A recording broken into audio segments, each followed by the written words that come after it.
అన్నాడు అలా విన్నా, శ్రవణ నక్షత్రం ఉండగా విన్నా, దినక్షయమునందు, దినక్షయం అంటే తిథితో ప్రారంభమై తిథితో అంతం అవ్వాలి రోజు, దినక్షయమునందు బరగ సంక్రమణ వ్యతిపాతలందు, సంక్రమణం జరుగుతున్నప్పుడు విన్నా, సబల భక్తిని వినునట్టి సజ్జనునకును ఎవరైతే అలా పరమ భక్తితో దీన్ని వింటున్నారో అటువంటి వాళ్ళందరికీ కూడా ఉత్తర క్షణం అప్పుడే అక్కడే సజ్జోజాతం ప్రపద్యామి సజ్జోజాతాయ వై నమో నమః భవే భవే నాతి భవే భవస్వమాన్ భవోద్భవాయ నమః అని అప్పుడే ఆ క్షణంలోనే పాపనాశనము జరిగి శ్రీమన్నారాయణుని యొక్క అనుగ్రహము వారికి కటాక్షింపబడుతోంది. ఆ కారణము చేత జీవితము కృష్ణ భక్తిలోకి మారి వారి జీవితాలు తరిస్తాయి. ఒకవేళ అల్పాయుర్దాయంతో మృత్యువు తరువుకొస్తుంటే మృత్యువు ఆగి ఆయుర్దాయము కలుగుతుంది. గ్రహముల వలన ఉద్రిక్తమైన ఫలితములు రాబోతుంటే అటువంటి ఫలితములు ఆగి శుభములను పొందుతారు. యశస్కరంబు కీర్తినిస్తుంది. ఇటువంటి పరమ పావనమైన ఆఖ్యానమును భాగవతమనందు వ్యాసుడు రచించగా మన అదృష్టం పోతనామాచ్యుల వారు ఆంధ్రీకరిస్తే ఇంతమంది భాగవతుల సమక్షంలో ధ్రువోపాఖ్యానాన్ని ద్వాదశి నాడు అసుర సంధ్య వేళ చెప్పుకునే అదృష్టాన్ని వినే భాగ్యాన్ని మీకు స్వామి కటాక్షించాడు. ఎంత గొప్పగా అడ్రస్ చేసిందో చూడండి. సవతి కొడక అంటే నాతో పాటుగా సవతి అయిన దాని కొడుక, నీకు తండ్రి గారి తొడ మీద కూర్చోవాలని కోరికగా ఉందా? నీకు నిజంగా తండ్రి తొడ మీద కూర్చునే అదృష్టం పొందినవాడివైతే నా కడుపున పుట్టుండేవాడి. నీ అమ్మ కడుపున ఎందుకు పుడతావు? ఆ అమ్మ కడుపున పుట్టిన వాడికి ఈయన తొడ ఎక్కే అదృష్టం ఎక్కడుంటుంది? నా కడుపున పుట్టుంటే ఆయన తొడ ఎక్కే అదృష్టం ఉండుండేది. ఇది ఎంత హేయమైన మాట మీరు ఆలోచించండి. క్షేత్రములు రెండు సమానం, బీజములు రెండు సమానం, కానీ కేవలము ఆభిజాత్యముతో ఈ మాట అంటోంది. ఇప్పుడు ఎవరిని నింద చేసింది ఆవిడ ధ్రువుణ్ణి నింద చేయలేదు. సవతి కొడక అని పిలవడంలో తన సవతిని చిన్నబుచ్చుతోంది. ఆవిడ కడుపున పుట్టిన నీకు భార్య అయితే అయిందేమో, ఎప్పుడో ఈయన అనుగ్రహాన్ని పొందితే పొందిందేమో, కానీ ఆవిడ కడుపున పుట్టిన వాడికి ఆయన తొడ ఎలా ఎక్కుతావురా? ఆయన తొడ మీద కూర్చోవాలంటే నా కొడుకు అయి ఉండాలి అంటే తన ఆభిజాత్యాన్ని ప్రకటించుకుంది సవతితో కలిపి. ఇదే సురుచి అంటే ఎంత అహంకారం చూడండి. అసలు అలా ఒక 5 సంవత్సరముల పిల్లవాడు తండ్రి తొడ మీద కూర్చునేటప్పుడు ఇంత కఠినంగా మాట్లాడవలసిన అవసరం ఉన్నదా? మీరు సురుచికి సునీతికి ఎంత తేడా ఉంటుందో ధ్రువోపాఖ్యానంలో కనిపెట్టాలి. ఒక్కొక్క ఇంట్లో ఒక్కొక్క స్త్రీ మాట మాట్లాడుతుంటుంది. మీరు ఆ మాటని బట్టి ఆవిడ సురుచియో సునీతియో మీరు కనిపెట్టేయచ్చు. ఆవిడ సురుచి అనుకోండి ఆయన నాశనం అయిపోయాడని గుర్తు, ఆవిడ సునీతి అనుకోండి ఆయన అదృష్టం పండిపోయిందని గుర్తు. ఎందుకో తెలుసా అండి? ఆ దేవి భాగవతంలో వ్యాసుడు ఒక తీర్పు చెప్తాడు. అందులో అంటాడు ఆయన, కుపుత్రేణన్ వయో నష్టం. ఒక దుర్మార్గుడైనటువంటి కొడుకు కలిగాడు అనుకోండి, వాడి వల్ల వంశం అంతా నశించిపోతుంది. కుభోజనేన దివస. ఒకరోజు భోజనం తప్పు భోజనం చేశారనుకోండి. తప్పు భోజనం అంటే ఏమిటో తెలుసా అండి?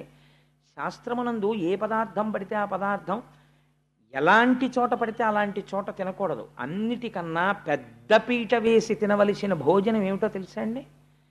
భగవన్నివేదన చేసినటువంటి ప్రసాదము. అది తాను భక్తుడైతే తన ఇంట దొరుకుతుంది, తాను నైవేద్యం పెట్టుకు తింటాడు. రెండవది ప్రయత్నపూర్వకంగా తాను వెళ్ళి తినవలసింది ఏమిటో తెలుసా అండి? ఎవరైనా పిలిస్తే రమ్మనమని తాను కాదనకుండా వెళ్ళి తినాలి. భాగవత శేషం. మహాభాగవతులై జ్ఞానులై పరమహంసలై నిరంతరము భగవంతుని యొక్క పాదముల యందు తిరుగాడేటటువంటి వారు ఏ ఇంటికైనా వచ్చి పదార్థమును తీసుకుని వెళ్ళిపోతే వారికి పలహారం పెట్టి పంపకూడదు, వారితో వచ్చిన వారికి కూడా పెట్టాలి. ఎందుకో తెలుసా అండి? వారు తిన్నప్పుడు ఆ రాశి యందు మిగిలినది భాగవత శేషమవుతుంది. వారు తినగా మిగిలిన ఉచ్చిష్టము కింద లెక్క అది ఆ రోజున. అది ఆ రోజున మనం కూడా వెళ్ళి తిన్నాం అనుకోండి, ఆ భాగవతోచ్చిష్టము తినడం చేత మన మనస్సుని సంస్కరించేస్తుంది, అది భగవంతుడి వైపుకు తిప్పుతుంది. ఎందుకంటే వారు తినగా మిగిలిన పదార్థం అది. అందుకని అలాంటిది తినమని శాస్త్రం చెప్తోంది. అందుకని భాగవత శేషానికి ఎవరైనా పిలిచారనుకోండి, వారు నిజంగా భాగవతులైతే మీరు ప్రయత్నపూర్వకంగా అమ్మ తప్పకుండా వస్తానని వెళ్ళి తినాలి భాగవత శేషాన్ని. పెట్టేవారికి కూడా మర్యాద ఉండాలి. వారు వచ్చింది భాగవత శేషం కోసం వచ్చారు అన్న మర్యాదతో పెట్టాలి తప్ప చూసి చూడకుండా అలక్ష్యంతో విస్తరియందు వడ్డన జరిగి ఉండి ఉండకూడదు. సరే, అది వేరే విషయం. అందుకని నువ్వు నా తొడ మీద కూర్చోడానికి, తండ్రి తొడ మీద కూర్చోడానికి నా కడుపున పుట్టిన వాడివైతే నువ్వు ఆ భాగ్యాన్ని పొంది ఉండేవాడివి. నువ్వు సునీతి కడుపున పుట్టావు, నీకు ఎలా దక్కుతుందా భాగ్యం? నీకు దక్కదంది. అంటే ఇప్పుడు ఆవిడ పౌరుషం ఎవరి వైపుకు వెళ్ళింది? ఎవరిని కించపరిచి మాట్లాడుతోంది? తన సవతిని కించపరిచి మాట్లాడుతోంది. అది ఒక 5 సంవత్సరముల పిల్లవాడి దగ్గర మాట్లాడవలసిన మాట కాదు. ఇది పిల్లవాడికి అర్థం అవుతుందా? పోనీ అయ్యో ఏంటి మా అమ్మ కడుపున పుట్టడం వల్ల నేను తొడెక్కకూడదంటుంది ఏమిటి అని వాడు ఆశ్చర్యంగా, వాడికి కారణం అర్థం కాలేదు. 5 సంవత్సరముల పిల్లవాడికి ఈ కారణం అర్థం కాక అయోమయంగా ఆవిడ వంక చూశాడు. నీ కడుపున పుట్టడం, అమ్మ కడుపున పుట్టడానికి ఎవరికైనా వాళ్ళ అమ్మ కడుపు వాళ్ళకి గొప్ప. మీరు ఇంకొకటి ఆలోచించండి. నేను ఒక తల్లి కడుపున జన్మించాను, నువ్వు ఆ తల్లి కడుపున జన్మించి ఉండకుండా ఉండవలసినది అన్నారనుకోండి, అది నా ప్రమేయమా, నా ఎన్నిక? ఈశ్వరుడైతే అలా పుడతాడు.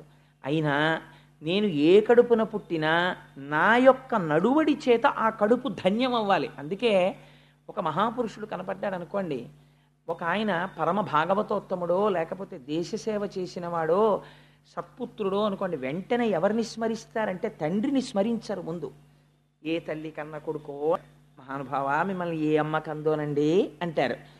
తన వల్ల అమ్మ కడుపు పండుతోందా, లేకపోతే అమ్మ కడుపు ఫలానా అమ్మ కడుపున పుట్టడం వల్ల తను గొప్పవాడవుతాడా? అసలు ఆ మాట తప్పు. సురుచి చెప్పిన మాట తప్పు. కాబట్టి సురుచి చెప్పేవన్నీ అలాగే ఉంటాయి మాటలు. ఈ మాటలు మాట్లాడుతుంటే ఉత్తానపాదుడు ఊరుకున్నాడు. అందుకే పైకి కాళ్ళెట్టి కిందకి తలెట్టి పుడుతూ వెడుతూ ఉంటాడు. ఇలా సురుచికి లొంగినవాడు కాబట్టి ఎంత ధర్మాన్ని ప్రతిపాదన చేసేస్తున్నాడో చూడండి వ్యాసుడు. పైకొక్క సీసపద్యం, లోపల ఇన్ని రహస్యాలు. అందుకని ద్వారశనాడు విని దగ్ధమైపోతుందన్నారు అజ్ఞానం.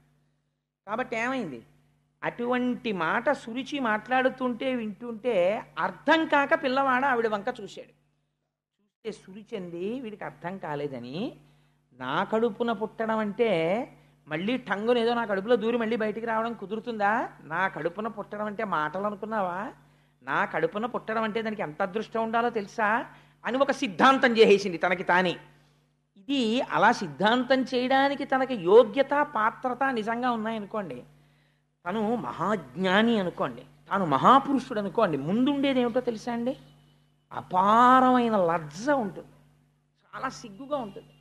తనకి ఎవరో బ్రహ్మరథం పడుతున్నారు అనుకోండి, చాలా సిగ్గుపడిపోతాడు. ఎందుకంటే బాబు ఇవన్నీ నాకు అంటాడు. తత్వవిధానంద సరస్వతి మహారాజును చూడండి, మీరు ఏమైనా కొంచెం ఎక్కువ గౌరవం చేసే ప్రయత్నం చేశారనుకోండి, ఆయన సిగ్గుపడిపోతారు. అయ్యయ్యో ఎందుకండి బాబు నాకు అవన్నీ అంటారు. గట్టిగా పువ్వులు తీసుకెళ్ళి మీరు ఆయన పాదాల మీద వేస్తే ఆయన అంగీకరించరు. ఎందుకంటే అవన్నీ అలా చేయకండి అంటారు. మీరు ఇంకో 4 పూలదండలు వేస్తే ఆయన అంగీకరించరు. ఎందుకంటే అవన్నీ అలా వేసేస్తారా, అనవసరం అన్ని పూలదండలు అంటారు. 2 మాటలు ఎక్కువ పొగిడారనుకోండి, చాలా సరళంగా అవన్నీ కాలగతిలో వెళ్ళిపోయేవండి, అవన్నీ ఏంటి అంటారు. అసలు జ్ఞాపకంలోకి తెచ్చుకోరు. వాళ్ళు లజ్జతో ఉంటారు. ఎందుకనంటే ఆ మాటలు వాళ్ళని శూలం పెట్టి పొడిచినట్టు ఉంటాయి. ఎందుకురా బాబు ఈ పొగడ్తలన్నీ నాకు అన్నట్టుగా ఉంటారు వాళ్ళు. అందుకని ఆ సిగ్గుతో కూడినటువంటి స్థితి ఈశ్వరానుగ్రహం. భక్తి ఉన్న వాళ్ళకి మాత్రమే అబ్బుతుంది. భక్తి లేకుండా రాజసమైన స్థితిలో ఉన్నవాడికి పొగుడుతుంటే చాలా సంతోషంగా ఉంటుంది. అయితే ఒకటి, అది ఒకనాటికి సాత్విక భక్తి కింద పరిణమించవచ్చు. నిజంగా ఆయన చాలా మంచి పనులు చేసినవాడు అనుకోండి, ఒకవేళ ఇవాళ పొగిడితే సంతోషించవచ్చు. కానీ ఆ భక్తి ఒకనాడు ఆయన్ని ఉద్ధరిస్తుంది, ఆయన్ని మంచి స్థితికి తీసుకెళ్తుంది, రాజసంలోంచి తామసంలోకి తీసుకెళ్తుంది. నిష్కారణ పొగుడుకోకూడదు. అందులో తనని తాను పొగుడుకున్నాడు అనుకోండి, వెంటనే తాను చచ్చిపోయినట్టే, ఆత్మహత్య చేసేసుకున్నట్టు. కాబట్టి ఇప్పుడు ప్రాయశ్చిత్తం చేసుకోవాల్సి ఉంటుంది. సురుచి ఎలా మాట, సురుచితో బాగా సంగం ఉన్నవాడికి ఉండే అలవాటు ఏమిటో తెలుసా అండి? తన్ని పొగుడుకోవడం, ఎదుటివాళ్ళలో దోషం పడుతూ ఉండడం. ఎప్పుడూ ఎదుటివాళ్ళలో దోషం పడుతుంటాడు, తనని పొగుడుకుంటుంటాడు. అంటే ఆయన సురుచిని భార్యగా పొంది ఉన్నాడు, లొంగి ఉన్నాడని పసిగట్టవచ్చు. కాబట్టి నువ్వు ఎక్కువ మాట్లాడక్కర్లేదు. నీకు లోకం యొక్క పోకడని ఒక వృత్తాంతంలో తేల్చేస్తాడండి వ్యాసుడు. ఆయన సమర్థత అటువంటిది అని ఆవిడంది. నిజంగా నీకు ఆ నాన్నగారి తొడ మీద కూర్చోవాలని కోరిక ఉంటే నా కడుపున పుట్టి ఉండవలసింది. నా కడుపున పుట్టలేకపోయావు కదా, నా కడుపున పుట్టలేకపోయిన వాడు ఇప్పుడు మళ్ళీ తండ్రి తొడ మీద కూర్చోవాలంటే ఏ పని చేయాల్సి ఉంటుందో తెలుసా? అదిగానా నీ వదోక్షు పాద పద్మములాశ్రయింపు పాయక హరినా యుదరమున పుటనిచ్చును వదలక ఎట్లైన ముదము వడసెదవనగా. మళ్ళీ నువ్వు నా కడుపులోంచి బయటికొచ్చి మీ తండ్రి తొడ మీద కూర్చోవాలంటే, నా కడుపున పుట్టేటంతటి అర్హత నువ్వు పొందాలంటే ఏం చెయ్యాలో తెలుసా? అదోక్షజుడు అంటే ఇంద్రియములకు లొంగని వాడున్నాడే, అటువంటి మహానుభావుడైనటువంటి శ్రీ మహావిష్ణువు యొక్క పాదారవింద సంసేవనం చేస్తే, ఆయన అనుగ్రహిస్తే, ఆయన అనుగ్రహించాడని గుర్తేమిటో తెలుసా? శ్రీమన్నారాయణ అనుగ్రహము కలిగితే నువ్వు నా కడుపున పుడతావు. అల్లా పుట్టాడు రా ఉత్తముడు, అందుకని తండ్రి తొడ మీద కూర్చున్నాడు. శ్రీమన్నారాయణ అనుగ్రహము నీ యందు లేదు, అందుకు నువ్వు ఎక్కడ పుట్టావు? సునీతి యందు పుట్టావు. అసలు నిజంగా అనుగ్రహం ఉంది కాబట్టి సునీతి యందు పుట్టాడు. అనుగ్రహం లేదు కాబట్టి ఉత్తముడు సురుచి యందు పుట్టాడు. ఆవిడేం చెప్తోంది? తిరగేసి చెప్తోంది. ఇది ఎవరి మాటలో తెలుసా అండి? మొత్తం సుందరకాండని తీసుకొచ్చారు ఈ తేటగీతి పద్యంలోకి. ఎవరు మాట్లాడతారు ఈ మాటలో? విహర రమస్వ భుంచ్వ భోగాన్ ధన నిచయం ప్రతిశామి మిదినించ మైలలలనే యథాసుకత్వం తైచ సమేత్తలంతు బంధవాస్తే. రావణుడు మాట్లాడతాడు సుందరకాండలో. ఎందుకు ఈ తపస్సు, ఎందుకు ఈ ఒంటి జడ, ఎందుకు ఈ ఉపవాసాలు, హాయిగా రమించు భోగించు, నీకు కావలసినంత డబ్బిస్తాను అని ఈశ్వరుడి వైపుకి తిరుగుతున్నటువంటి మనస్సుని భౌతికమైనటువంటి సుఖము వైపుకి తిప్పుతాడు. పైగా ఇది ఎంత అదృష్టం ఉంటే సుఖపడగలమండి. ఒక విచిత్రమైన వేదాంతం చెప్తాడు. ఇంటిలో ఐశ్వర్యం ఉండి ఏకాదశి నాడు ఉపవాసం చేశాడు. ఎందుకు చేశాడు? భగవంతుడి కోసం. వేరొకడు అంటాడు, ఏంటండి ఇవన్నీ పిచ్చి, ఈశ్వరుడు ఎందుకు ఇచ్చాడు? తినడానికి ఇచ్చాడు, అంతేగాని అవన్నీ పెట్టుకుని ఉపవాసం చేయమనే, ఎందుకంటే ఇదంతాను అంటాడంటే ఇది రావణ ప్రలాపన. కాబట్టి అది వాడు ఏకాదశి వ్రతం చేస్తున్నాడు కాబట్టి వాడు ఉపవాసం ఉన్నాడు అని తెలుసుకోడు, ఒక నింద కూడా చేస్తాడు. అదే రావణుడు చేస్తాడు. అదే సురుచి మాట్లాడుతుంది. ఎలా మాట్లాడుతుందో చూడండి. శ్రీమన్నారాయణ అనుగ్రహం ఉంటే నా కడుపున పుట్టుండేవాడివి, మీ నాన్న తొడెక్కుండేవాడివి.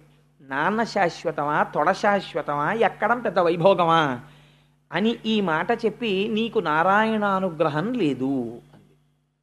అంటే ఇప్పుడు ఆ పిల్లాడికి ఏదో కొంత అర్థమైంది, ఏదో కొంత అర్థం కాలేదు. కానీ శ్రీమన్నారాయణానుగ్రహాన్ని పొందలేకపోవడం వల్ల నేను సునీతి కడుపున పుట్టానన్నమాట వాడికి జీర్ణం కాలేదు.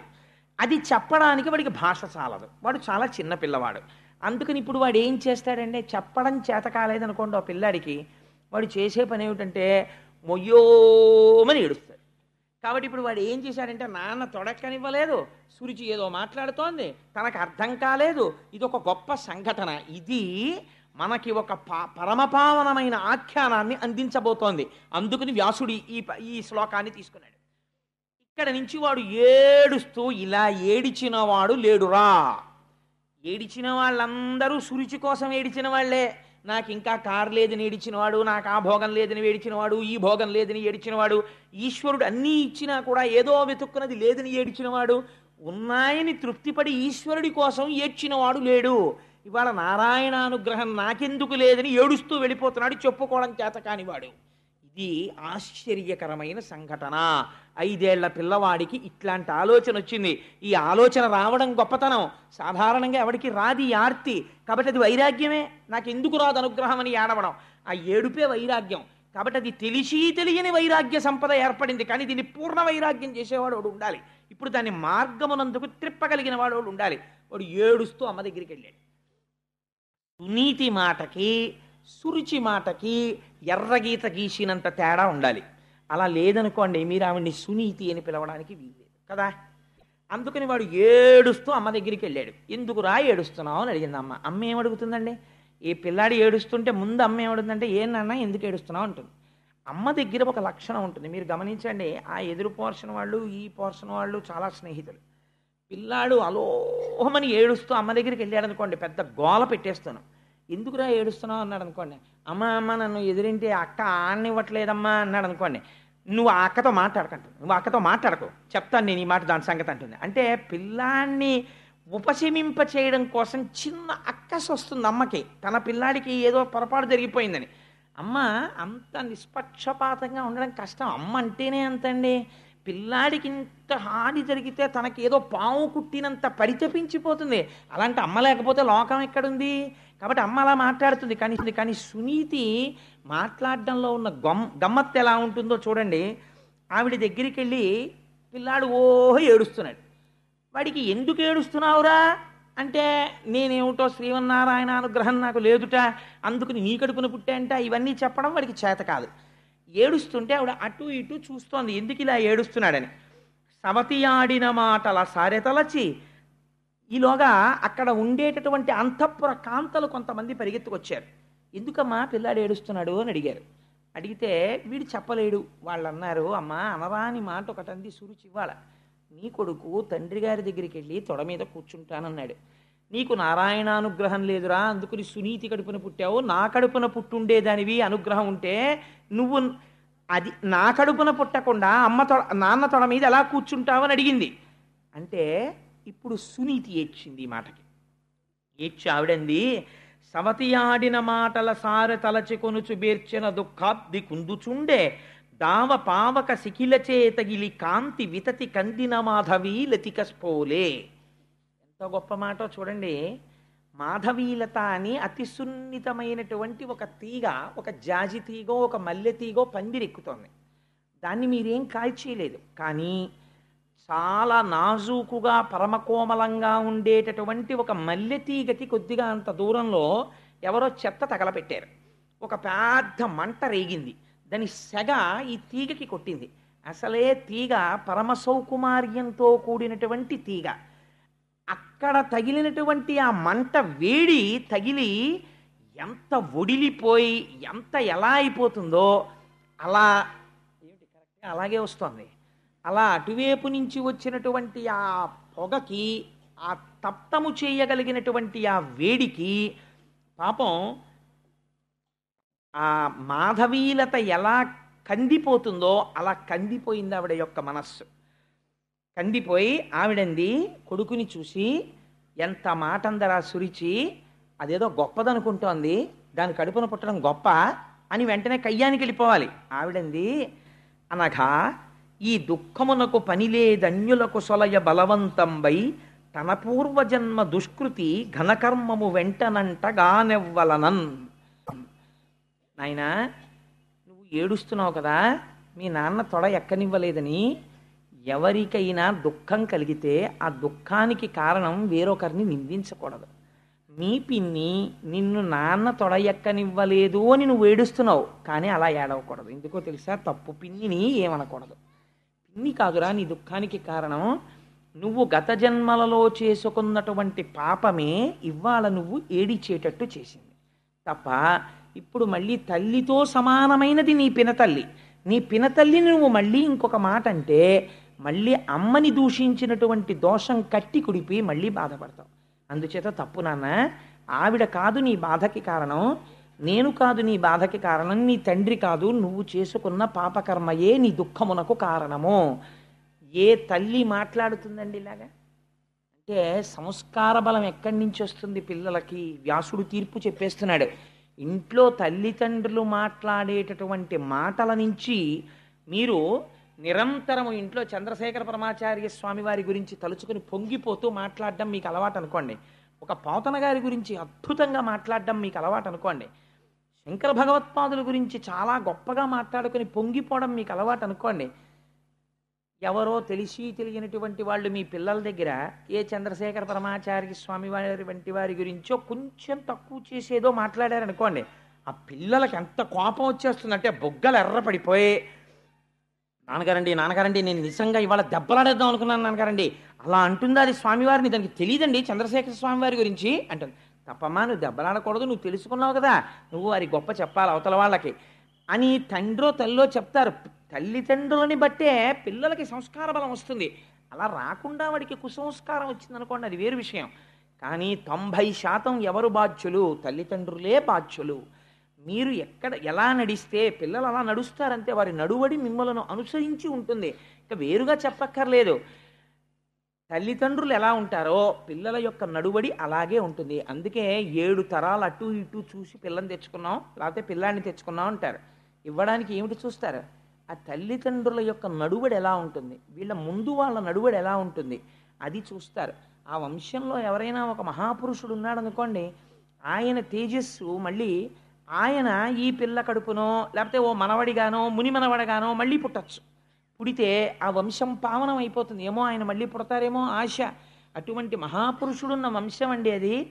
అంటే ఆ ఇంటికి తన పిల్లని పంపించాలని తాపత్రయపడతారు. ఎందుకని? అటువంటి చోటుకి వెళ్ళి అటువంటి చోట తను వారి కోడలు అనిపించుకుంది తన కూతురు. అందుకని నా కూతురు వారి ఇంటికి కోడలైతే బాగుండని కోరుకుంటారు. అలాగే కూతురున్నవాడు సంస్కార బలం ఉన్న కుటుంబానికి నా కూతురు వారింటి కోడలైతే బాగుండని తండ్రి కోరుకుంటాడు. కాబట్టి తల్లిదండ్రుల యొక్క సంస్కార బలాన్ని అనుసరించి పిల్లలు ఉంటారు. ఎంత అందంగా మాట్లాడిందో చూడండి ఆవిడ. అని పినిమిటి చేతను పెండ్లామని కాదు నికృష్ట దాసి అనియను పిలువంగను చాలని దుర్భగురాలనగల నా కుచ్చి నుదయమందిన కథనన్. నువ్వు ఇవాళ ఇటువంటి బాధ ఎందుకు పొందుతున్నావో తెలుసా? మీ పిన్ని ఆ మాట అంది అంటే ఉత్తినే అనలేదురా. మీ నాన్నగారికి నేను కూడా భార్యని. పోనీ పినిమిటి చేతను పెండ్లామని కాదు మా ఆవిడ అని ప్రేమతో ఎప్పుడైనా ఓ సునీతి ఇలరా అని పిలవకపోతే పిడపోయిరి. అలా పిలవకపోతే నేను బాధపడినా. ఇవాళ నాకు భార్య యొక్క స్థాయి లేదు. ఒక నికృష్టమైన దాసి. ఇద్దరూ పక్క పక్కన నిలబడితే మీ నాన్నకి ఏదైనా గబుక్కుని పిలవవలసి ఉంటే నికృష్టమైనటువంటి ఆ దాసిని పిలుస్తాడు, కానీ నన్ను పిలవడం. ఎందుకో తెలుసా? నికృష్ట దాసి అనియను పిలువంగను చాలని దుర్భగురాలగు నా కుచ్చి ఉదయమందిన కథనన్.